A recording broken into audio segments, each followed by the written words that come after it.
Le feuilleton institutionnel européen entame un nouvel épisode. La présidente élue de la Commission européenne présentera ce mardi sa nouvelle équipe. Tous les noms sont connus, mais tous les regards seront portés sur l'attribution des portefeuilles. Cette répartition donnera une indication de l'impulsion qu'Ursula von der Leyen souhaite donner à son mandat. Sur Twitter, la présidente élue de la Commission européenne confirme avoir reçu tous les noms nécessaires pour former son équipe. L'enjeu maintenant est la répartition des portefeuilles. Les commissaires issus des grands États membres de l'Union ont généralement des portefeuilles plus conséquents que les petits pays membres. L'ensemble du collège est auditionné par le Parlement européen. Chaque commissaire passe une audition devant les commissions pertinentes du Parlement, par exemple le commissaire à l'environnement par la commission environnement.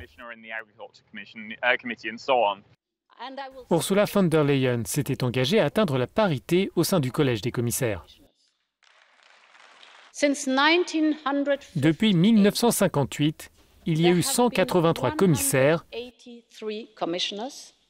mais seulement 35 femmes.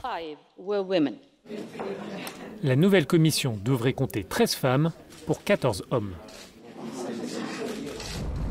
La présidente élue avait aussi fait de la politique climatique une priorité avant même les incendies qui ont ravagé la forêt amazonienne. Mais l'une de ses premières tâches sera peut-être de restructurer l'institution européenne. Pour vraiment verdir les économies européennes, il faudra une combinaison de différents facteurs. Il faudra une politique énergétique, une politique industrielle, peut-être même une politique d'investissement. Ce sera un engagement de l'ensemble de la Commission. Les commissaires désignés doivent maintenant s'attendre à des auditions difficiles. Il est déjà arrivé que certains candidats soient recalés par le Parlement européen. Les États concernés devront alors revoir leur copie et proposer un nouveau nom. Passons maintenant au reste de l'actualité européenne, en bref.